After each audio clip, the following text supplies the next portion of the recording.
रूस और यूक्रेन के बीच चल रहे खूनी संयुद्ध में एक चौंकाने वाला खुलासा हुआ है। रूस के सरकारी चैनल ज़्वेज़दा पर प्रसारित एक डॉक्यूमेंट्री फिल्म में दिखाया गया है कि रूस की सबसे बड़ी स्ट्राइक ड्रोन फैक्ट्री, जहां सैकड़ों किशोर बच्चे कामिकाज़ी ड्रोन बना रहे हैं, इस फैक्ट्री का नाम है अलाबुगा स्पेशल इकोनॉमिक जोन है, जो रूस की ततारास्तान क्षेत्र में स्थित है। ड्रोन फैक्ट्री के डायरेक्टर तिमूर शिगवालियव ने दावा किया है कि यह दुनिया की सबसे बड़ी आत्मघाती ड्रोन बनाने वाली फैक्ट्री है। फैक्ट्री के अंदर दर्जनों की संख्या में तैयार काले रंग के गैरन-2 ड्रोन कतार में रखे हुए दिखाए गए हैं। यही ड्रोन यूक्रेन के शहरों पर हमला करने में इस्तेमाल होते हैं। यूक्रेन का दावा है कि रूस ने इन ड्रोन का इस्तेमाल राजधानी कीव समेत कई शहरों में आम नागरिकों पर हमला करने के लिए किया है। वहां के लोग लगातार मेट्रो स्टेशनों में छिपने को मजबूर हैं।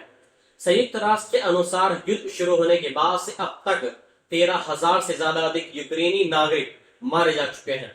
रूस की दलील है कि उनके ड्रोन केवल सैन्य ठिकानों को निशाना बनाते हैं, लेकिन असल में स्कूल, अस्पताल और रिहायशी इलाके तबाह हो चुके हैं।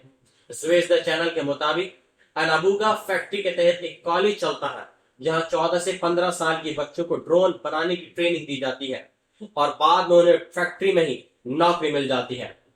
वीडियो में दिखाया गया है कि कैसे किशोर छात्र कंप्यूटर स्क्रीन पर काम कर रहे हैं, छोटे पुर्जे जोड़ रहे हैं और ड्रोन असेंबल कर रहे हैं।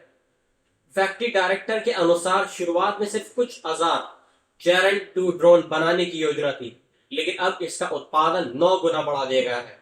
हाल ही में रूस में ड्रोन निर्माण में 16.9% की वृद्धि दर्ज की गई है। दोनों पक्ष युद्ध में बड़े पैमाने पर ड्रोन का इस्तेमाल कर रहे हैं। रूस ने हाल ही में 426 ड्रोन और 24 मिसाइलें यूक्रेन पर दागी हैं। सिर्फ एक रात में यूक्रेन में 30 ड्रोन हमले लक्ष्य पर गिरे और 2 लोगों की इसमें मौत हो गई। यूक्रेनी राष्ट्रपति व्लादिमीर ज़ेलेंस्की ने कहा कि रूस का हमला हमेशा मानवता पर होता है। इस हमले में कीव का किंडरगार्टन स्कूल, दुकानें और घर पूरी तरीके से तबाह हो गए।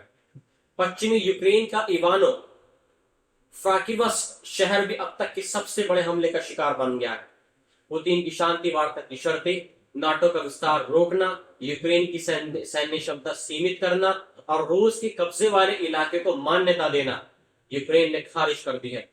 ज़ेलेंस्की ने दो टूक कह दिया है कि यूक्रेन कभी भी रूस के अवैध कब्जे को नहीं मानेगा। अमेरिकी राष्ट्रपति डोनाल्ड ट्रंप ने यूक्रेन को आधुनिक हथियारों की नई खेप भेजने का ऐलान कर दिया है।